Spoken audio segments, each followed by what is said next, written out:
RDC est une et indivisible. De la population et de tout le monde, c'est qu'il faut tout arrêter pour faire face à cette situation. Et que nous ferons de cette terre richement bénie un réel havre de paix, de prospérité et de progrès social.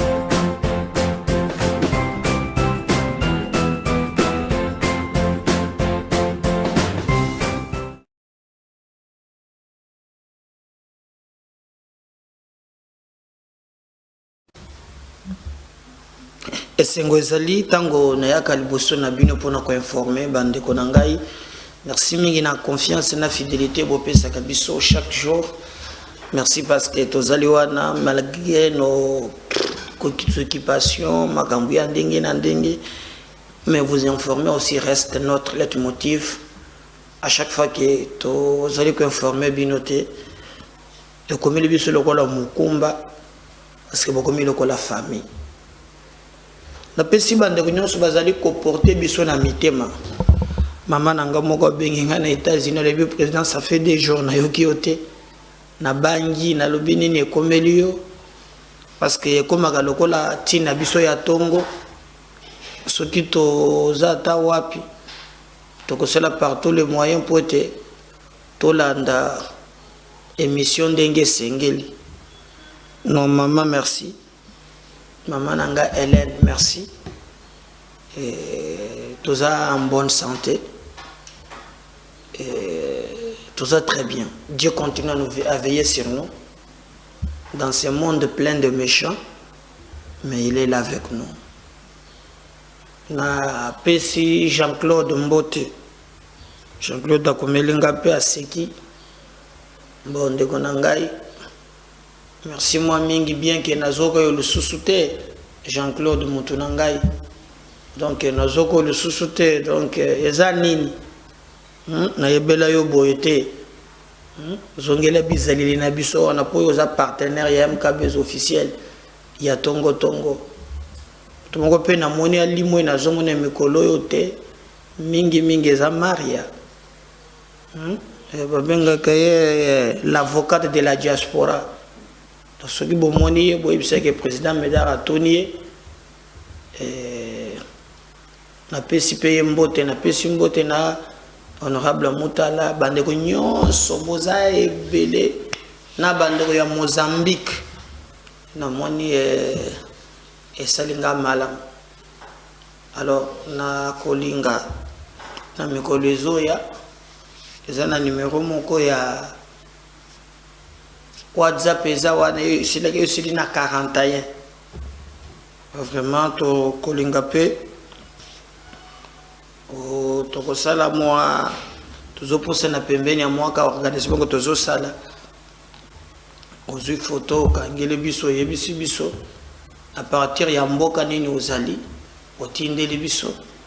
On va sélectionner quand même ba internaute na biso yo baza na première rang. Baye bazalaka wana pona ko soutenir biso tokobosa na bino ata mokolo mokote bando tokobeta lisolo obiki ezali ya koinda awa ba bloc politique ezana kati ya ko se dessiner. Franck Diongo a annoncé officiellement que bango na Kabund bakosala bloc patriotique te mais bakosala bloc anti-Félix. Na bloc wana annoncé à lobby bakobi sabatu mususu. Mais là aussi où Diongo nous a blessé makasi. Il a même dit à kokende komona na ye Kabila pour te basangana ensemble pour basala bloc na bango wana. Bloc pétrolier pour bloc pétrolier pesa na kingagati. Je sais pas ce que Diongo attend par ça. Alors biso totaleli makambo na bango musika to souhaiter bango bonne chance et le politicien congolais prend le peuple comme loko là-bas zoba moko bato bazata na temps ya ko réfléchir te to so kombi bino akombi bino bolanda ki koma et chauffaki nzoka le problème ezali kolekeza problème mususu. Il y a d'abord problème à positionnement personnel. Mais est-ce que Batunion Sobazana Félix va se retrouver à Moussouba Lobi? Non. Il y a aussi des gens qui Félix va se retrouver Kakate. Mais peut-être qu'ils n'ont pas pu voulu aussi appliquer les mêmes méthodes Naba Moussous. Eliezer Ntambwe a tué vraiment l'olé monaye na monokote. Oyebitango kabunda lobaki ke batunyo subayebi ke au bout d'un mandat député kotonga Maison Blanche wana na mai na ba champagne na ba biloko nyonso wana na kati. Eliezer abimaki pona ko bageza lukuta munene et après ce qui même na montant oyo Kaboul vendu sur 12 000. Donc c'est pratiquement impossible que mon toit dans la Maison Blanche a ton gabécole na bastade. Pour à se faire respecter, à faire asseoir leadership. Robo monaki conflit mo kota ki makasi entre ye na Jekoko. Jekoko mususu ye wana ye makasi neka na kopesa biloko. Boye boye alors kabunda comme ki bosa mboka akomiso kota na terrain na ye ngi pesa ke mpe mwa mobulu na ndenge ba potana ki ndenge wana. Mais maintenant Eliezer a zongi cette fois-ci pour lui abimisi vérité o ya abimisi ezali ke bao baza ba frustré bazali kopesa makas peut-être bazo jouer jeu moko ba ko regretter ngo lobby ezala kabunde ezala jongo. Il va aller plus loin pour dire que yepe mo yepa azomi le bela mokilo mi le bela gayo ami le beli ya zane le côté ba combattant ba yena gaye na ndako matikalate mokolo moko ko zo micro ko banda ko attaquer Tshisekedi.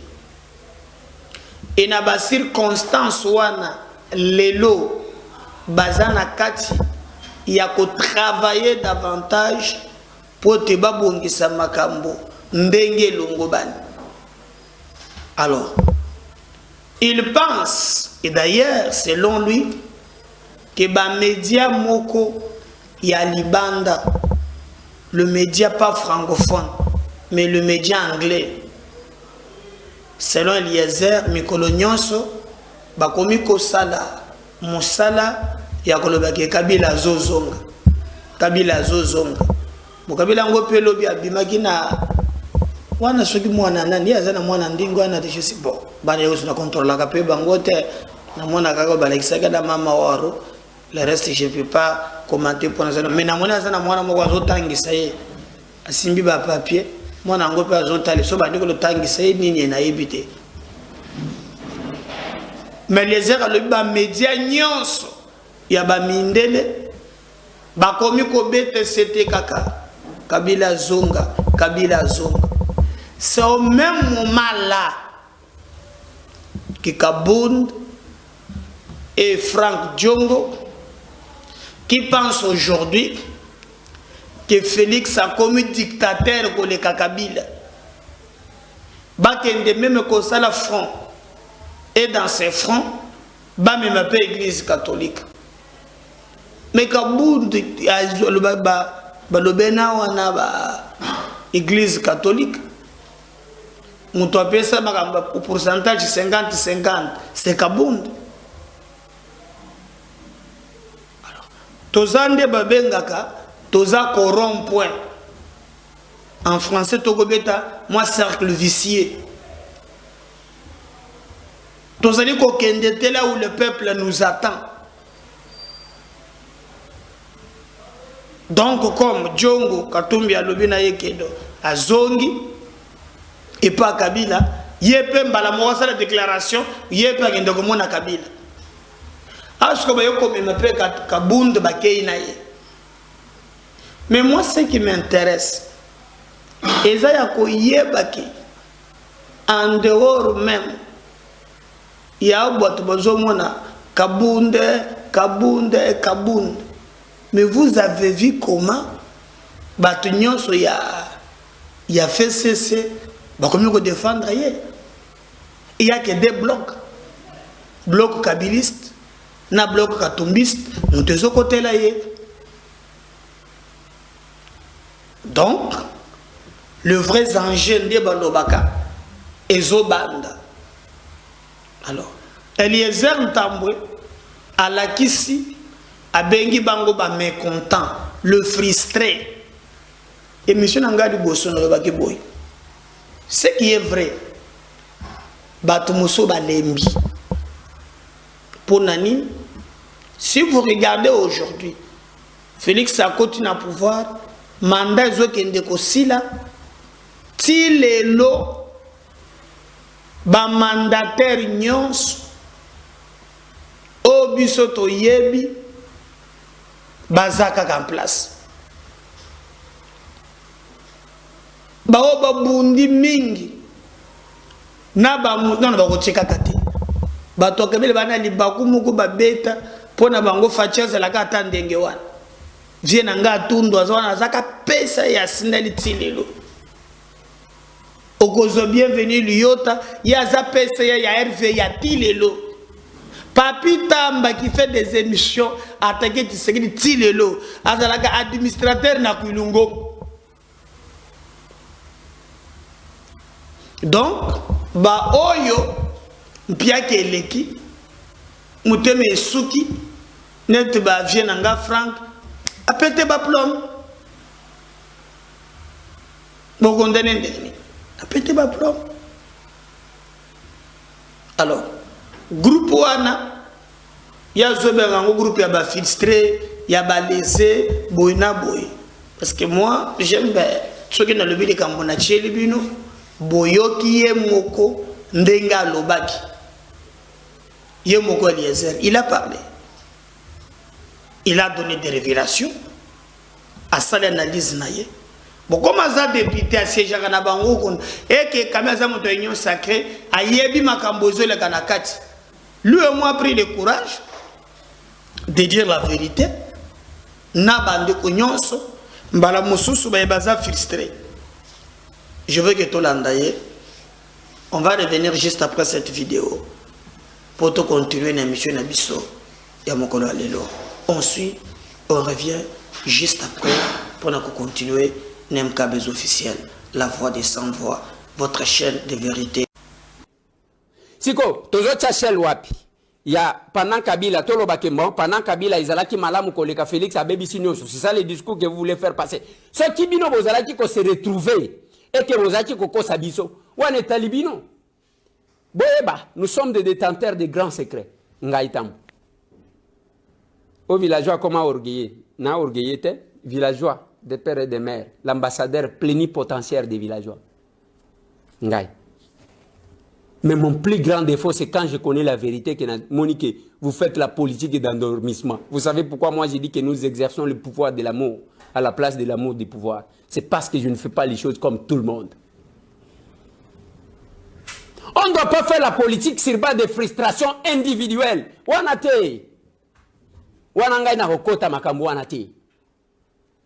Non.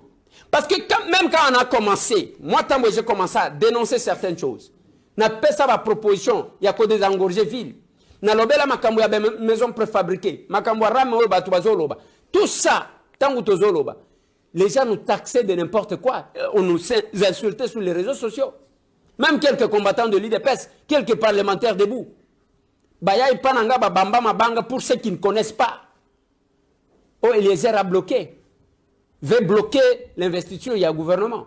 Et aujourd'hui, Bawadi Ose Bazarapi. Et la politique de frustration, les secs de Félix, vous devez nous dire. C'est sur base de quelle comparaison? Oui, on peut citer le nom de Papa Étienne. Papa Étienne était Premier ministre quelquefois. Vous comparez maintenant et ce qu'il y a Félix par rapport à son père, parce que son père a été chef de l'État et que son père n'a pas fait. Je ne comprends rien, je suis perdu. En tout cas, je suis perdu. Je suis complètement perdu. Et vous avez quel candidat? Tokenena Nandenga logique. ok, 2023, lobby, nous avons élection. Pendant que, Bato Kabila, Bazo, Poussaka Bilobo, tout en Akamitu. Elle s'organise. Bakobi, Misa Maman Olive, tant. À côté, Batouma la laisse. Oui. À côté, Batouma la laisse. Mais Bino, vous avez auto-fragilisation. Bino, vous vous affaiblissez. Vous avez quel candidat que vous avez déjà préparé au moment qui a comporté choix. Allez, vous allez dans Kitunga ya opposition. Ngai tambe boyo kanga bien. Je ferai l'opposition à wa place na zo salela. Ya mabe na lobi wana te. Ba o ya kofinga ngai ba fini ngai. Ngai na zaka fanatique te ya ndingwana. Eza nenge boyete. Allez, béton. Kabound oh le mikolonios 520 gigas 5 ba monter, c'est pas possible. Il faisait nommer qu'il voulait. Il bloquait qu'il voulait. Et nous sommes là. Comme Kabound a raison. Mais attendez, quand il prenait les décisions, pourquoi il n'a pas dénoncé? Même Kabouya qui parle aujourd'hui. Et moi, ce qui m'énerve, c'est que pendant ce temps, les Rwandais, Naba M23, Bazo infiltré Bamboka. Boko Kaka, une bonne partie à Est et nous, on nous distrait ici. Ce n'est pas ça. On doit d'abord aimer la patrie qu'on prétend défendre. Je dis bien. Qu'on prétend défendre. Et puis la politique, il faut moi honnêteté, mon cowboy. Éthique. Moi, éthique dans ce qu'on fait. Qui dit éthique, qui dit c'est lui une bonne réflexion avant de poser un acte. Si l'acte que je vais poser va être conforme aux règles. Naba mœurs. Moi, éthique et mouké. Mais si tel n'est pas le cas, bande konanga est politique, et je suis en train de voir le danger même pour 2023. Les gens auront quel discours? Basé sur les hommes. Mais c'est Tambo quand il critique et il propose. Ah oui. Voilà ce que nous faisons comme politique. Et ce que j'ai dit, c'est ce que j'ai fait. Na lobinga na sala combat, pas combat et négociation. Le vrai combat.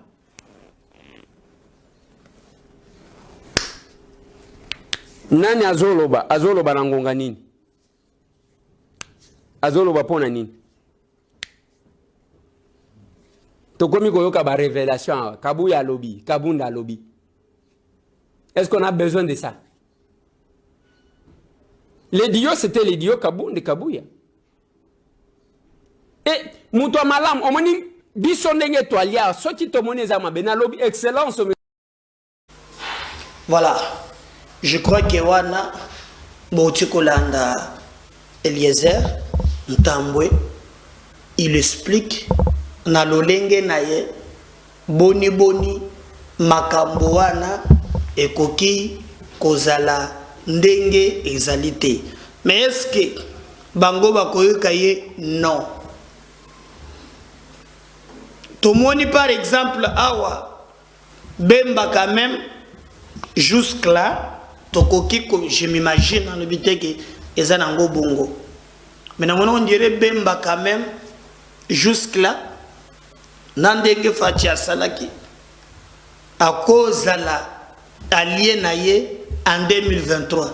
La politique est une surprise et belle. Je ne vais pas faire trop de commentaires. Mais quand je regarde, j'ai l'impression que non.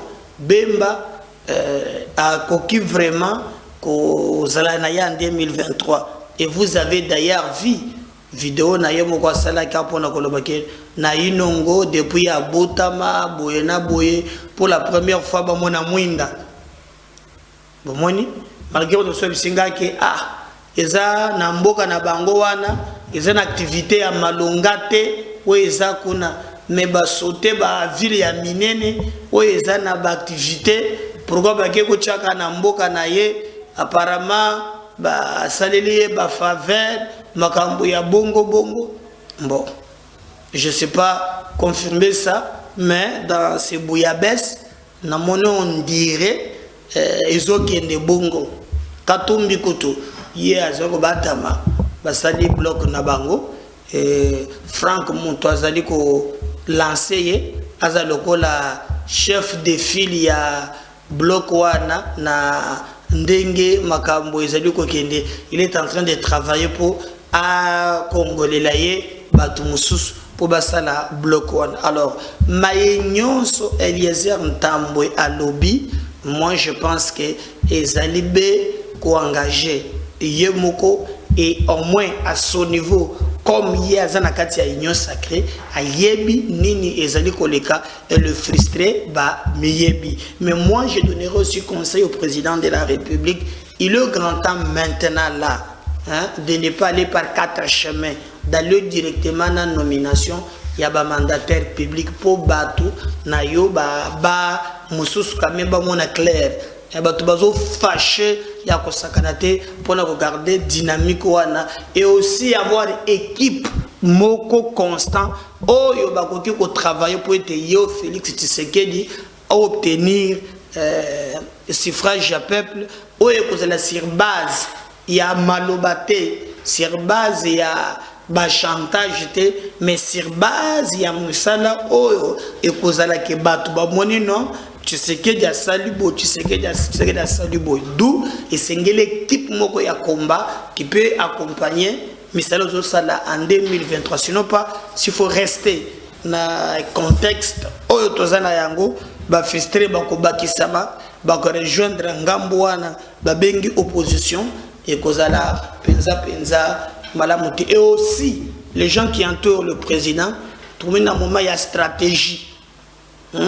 Pas les gens qui repoussent les autres, pas les gens qui sont là dans leur calcul personnel, mais les gens qui rassemblent et qui écoutent les autres. Je crois que Batouana Bakosala Malam. Mais solo, je crois que Boyoki, les solos, oh, il y a bloc pétrolier. Bande komoko ya Green Prix parce que ONG moko o ndenge tolingi totimbo le pétrole wana eko polluer environnement bato batelema po basala yango te. Green Prix bino na poto kuna ba grand pollueur ezabino. Donc bino bozwaka botombo nkita na bino biso ndeto batela ka climat a otozwaka rien. Ils ont commencé à faire campagne moko, c'était campagne moko ya la diabolisation. Ministre ya environnement nabiso mama nabiso Eve Bazaïba azalaki clair na likamboana. Est-ce que cela y a bloc pétrolier et que ça les met en place? Est-ce que Kozala, est-ce que alors non et que bébé c'est là comme mon côté ma camion se ça très bien et que le gouvernement Mbokanabiso et Kozala prêt pour na kozoa ma camion sont en charge. Donc on va voir ce que ça va donner. Mais ma mère Bazaïba a pensé qu'il y a précision, n'a pas de détails belé. Je vais vous laisser Bolandaye. Il nous explique Makamba bloc pétrolier. Bokanga peke na kingaka chipe ba bloc wa neza ebele. Okabela fandi, je sais pas ce que c'est la kanangoni. Mais ensuite d'abord, on va revenir juste après F Bazaïba. À la protection de l'environnement. Je m'explique. Je vous ai déjà dit que nous sommes responsables de 4% de pollution. Encore que si on doit revenir à la RDC elle-même est responsable de combien de pollution? Parce que les 4% on s'assume pour l'Afrique. Nous avons nos forêts qui séquestrent les CO2 que nous n'avons pas émis. Nous avons nos tourbières. Mais il est de notoriété publique que les tourbières aujourd'hui, dans 70% des cas, en dessous des tourbières, il y a le pétrole. N'est-ce pas? Oui. Alors, je vais vous donner un exemple rapidement.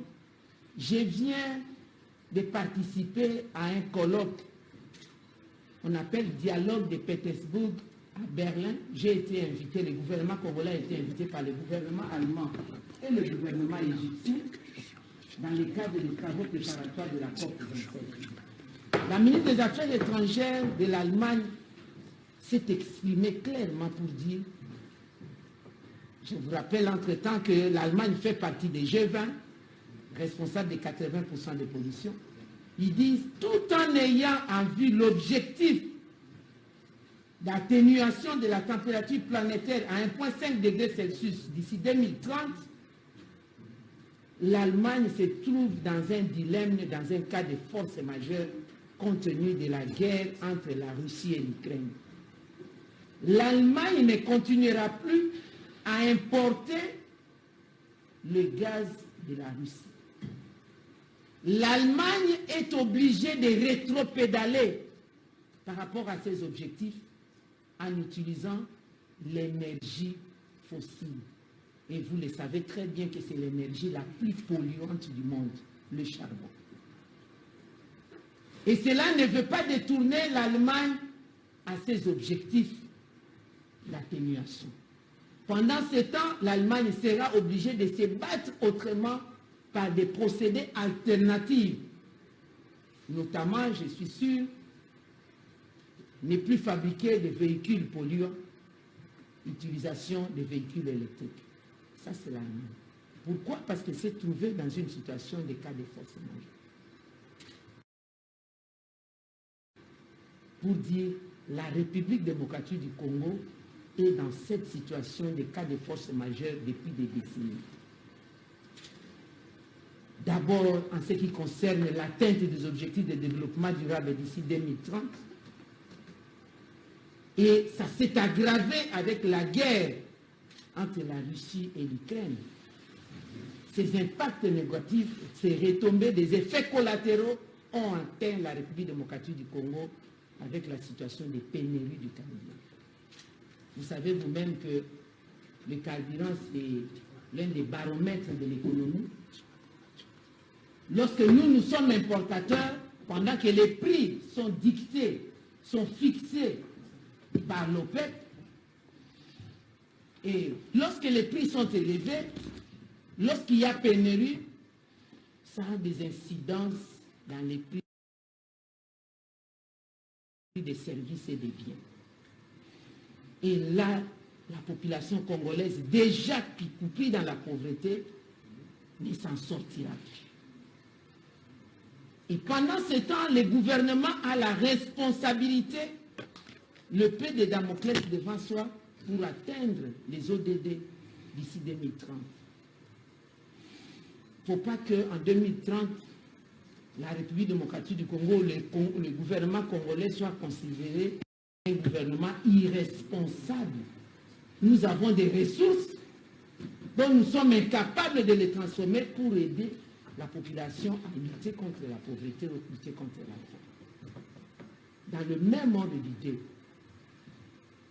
la République démocratique du Congo est appelée à transformer ses ressources. On ne peut pas continuer à contempler les tourbières tout en sachant que sous nos pieds, il y a le pétrole. Et s'il n'y a pas l'alternative qui nous est donnée, il n'y a pas un problème de chantage. C'est la réalité. Nous sommes dans la réelle gestion, la réelle politique. C'est-à-dire l'alternative en ce sens que sortir les pays du monde, ça c'est moi qui ai pris la parole, nous disent, compte tenu du fait que c'est la RDC, quoique n'étant pas émettrice, elle est plutôt pays solution face aux enjeux du climat, nous devons disponibiliser le pétrole à la RDC selon ses besoins, gratuitement par les pays de l'OPEP. Nous sommes tout à fait d'accord. Si on nous donne cette alternative, pourquoi on va aller dépenser notre énergie à exploiter le pétrole si ce pétrole nous est donné? Mais au même moment, nous n'avons pas le droit d'exploiter nos pétroles. Au même moment, lorsque nous importons, nous payons encore plus cher sans tenir compte du service que nous rendons à l'humanité. Et lorsque nous l'exploitons, nous n'allons pas l'exploiter de manière sauvage. On ne l'exploite pas pour vivre, on l'exploitera pour survivre. Les deux mots sont vivre et survivre, c'est différent. Survivre signifie nous sommes déjà asphyxiés dans notre économie.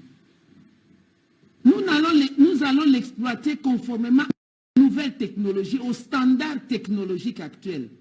Les ponctionnements, ce n'est pas décaper la terre sauvagement. Parce que nous ne serons pas les premiers. Ça fait 50 ans aujourd'hui que les Gabons exploitent le pétrole dans la forêt à Onde-Fort. Le Gabon est là, 50 ans. Et c'est ce qui soutient l'économie du Gabon. Le Gabon n'a que 10% des forêts tropicales humides du bassin du Congo.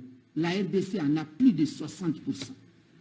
À côté de cette exploitation, les forêts du Gabon continuent à jouer aussi son rôle de séquestration de pollution parce que ça fait partie du bassin du Congo.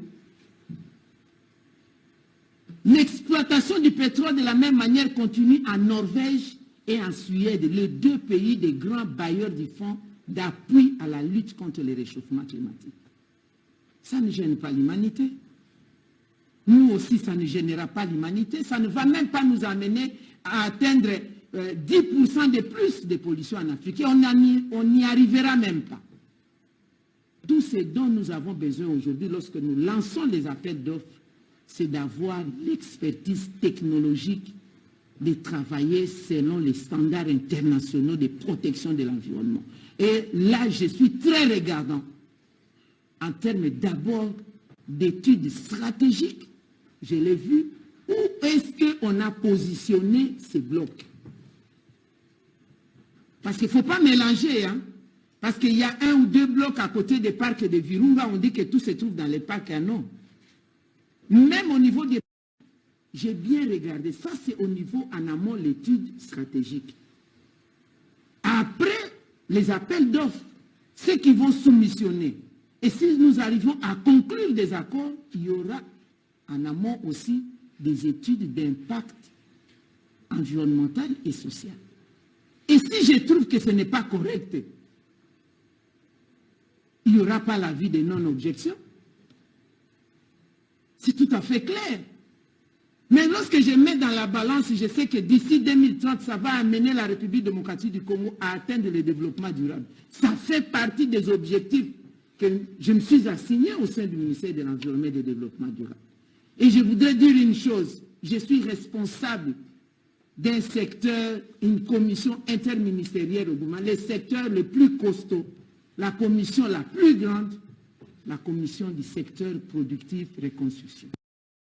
Où se trouve inclus le ministère des Ressources hydrauliques. Donc toutes ces questions-là, avant qu'ils ne sortent dans le public, nous l'avons examiné au sein de la commission.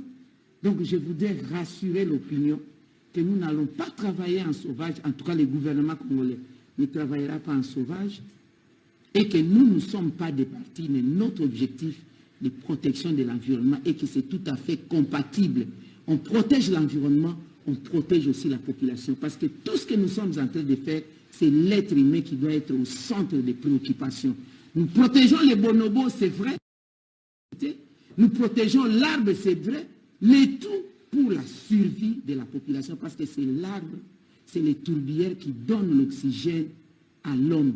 On ne peut pas laisser cela et faire mourir l'homme de la faim, que nos enfants n'aient pas la possibilité de l'accès aux soins de santé ou alors à l'éducation. Vous voyez déjà la démarche de la gratuité de santé, la gratuité de l'éducation et tout ce qui s'ensuit sur les questions d'infrastructure, tout proviendra dans le moyen que nous devons avoir pour atteindre l'objectif de développement durable. J'ai pris beaucoup de temps parce qu'en tout cas, les boulets rouges me sont lancés au niveau de l'environnement. Je m'assume au nom du gouvernement et c'est tout à fait normal, je comprends, et je voudrais aussi donner ces explications. Et ces explications, je ne me base pas sur des spéculations politiques, je me base sur ces données scientifiques. Voilà pourquoi j'aimerais qu'au niveau de la corporation de médias de la République démocratique du Congo et des partenaires, les médias internationaux, vous puissiez nous suivre dans les travaux préparatoires de la COP27. Bientôt, nous allons avoir les travaux des scientifiques à Yangambi. Ça sera du 5 au 7 septembre. Et ici, à Kinshasa, nous allons recevoir les ministres du monde qui ont à leur responsabilité l'environnement, donc les forêts, les ressources en eau et tout ce qui entoure. Ça sera du 3 au 5 octobre. Et cette question de l'Allemagne. J'avais demandé spécialement qu'on puisse la mettre à l'ordre du jour et la question de la République démocratique du Congo, la mettre à l'ordre du jour. Voilà. Enfin, je vais quand même terminer. J'aimerais que les journalistes puissent poser aussi ce genre de questions. Nous protégeons l'environnement pas par rapport seulement à l'exploitation du pétrole, mais par rapport à la destruction de l'environnement. Vous savez que la République démocratique du Congo vit depuis des décennies la destruction systématique de son environnement, mais je ne vois pas des ONG internationales en parler. Le cas du parc de Virunga, qui a commencé à être détruit depuis 1994 à travers l'opération La Turquoise, lorsqu'il a été demandé à la République démocratique du Congo d'ouvrir un couloir humanitaire pour recevoir nos frères et sœurs rwandais. Il y avait la guerre entre les Hutus et les Tutsis, comme ça s'est fait partout ailleurs au monde. S'il y a guerre entre deux protagonistes, on calme les autres. On les a amenés, hommes, femmes, enfants, armes, munitions, armes lourdes et tout, à la main. Ils sont venus des milliers, systématiquement détruire l'environnement.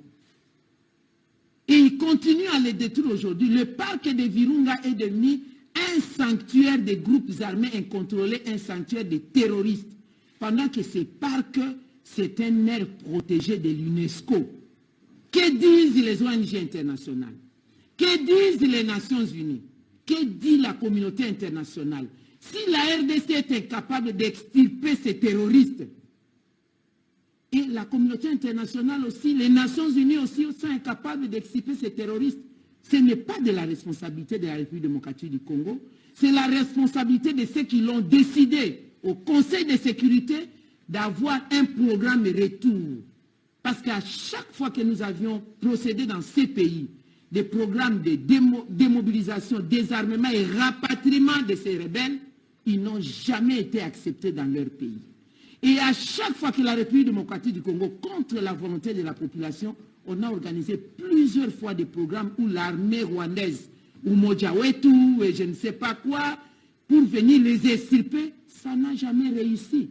Donc ce n'est pas de la responsabilité de la RDC. Et les groupes armés incontrôlés, on les trouve à Kaouzi-Biega. Les groupes armés incontrôlés, on les trouve au parc de Garamba.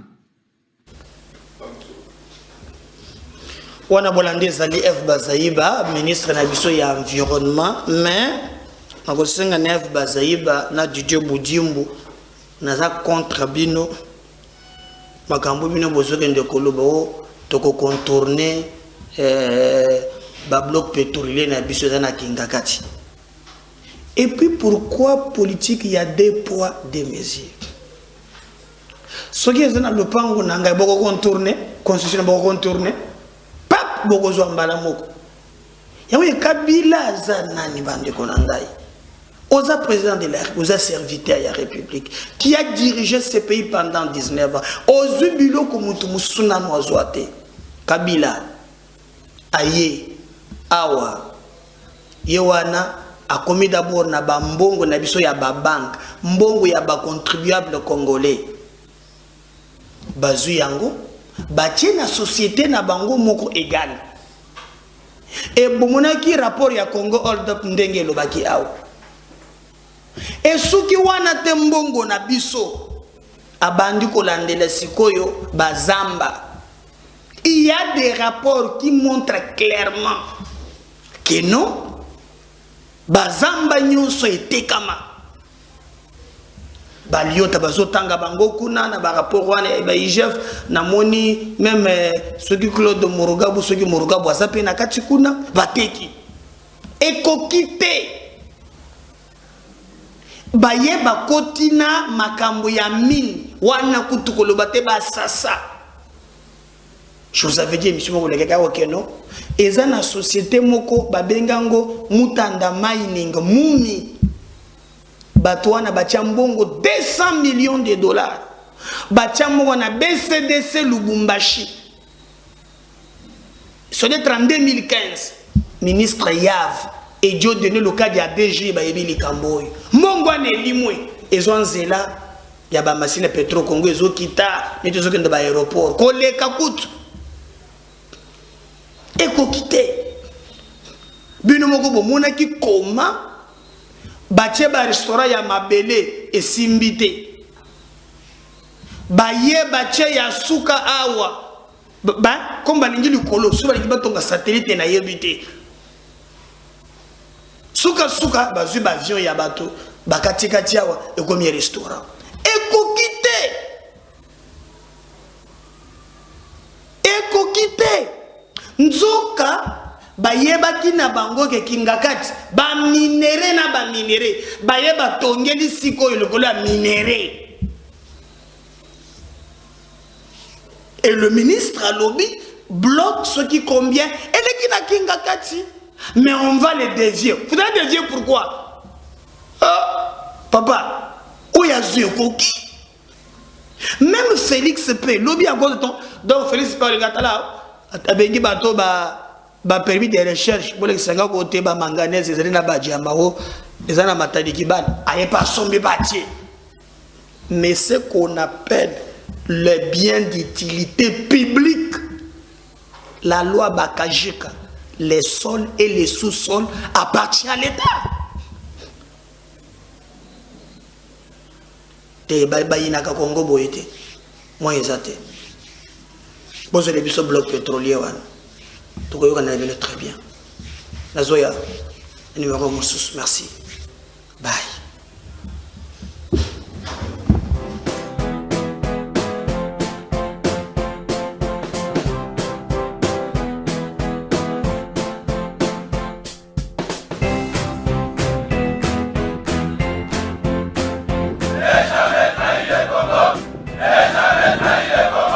La RDC est une et indivisible. De la population et de tout le monde, c'est qu'il faut tout arrêter pour faire face à cette situation. Et que nous ferons de cette terre richement bénie un réel havre de paix, de prospérité et de progrès social.